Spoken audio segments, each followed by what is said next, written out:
Hello বন্ধুরা, তো এই দেখুন সয়াবিন আছে এর মধ্যে আর হচ্ছে আলু।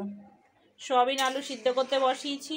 এখানে পেঁয়াজ কাটবো আর এখানে হচ্ছে আদা রসুন দিয়ে আর কাঁচা লঙ্কা দিব, কাঁচা লঙ্কা দিয়ে পেস্ট করব। আর এখানে আমি ভাত বসিয়েছি। এই দেখুন ভাত।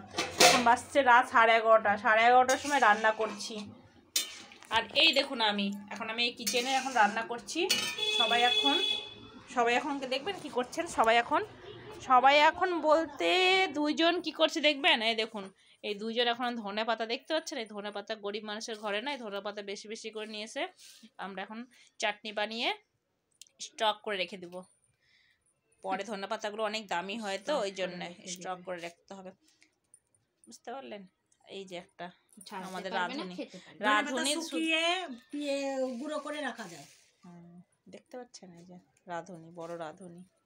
তো চলুন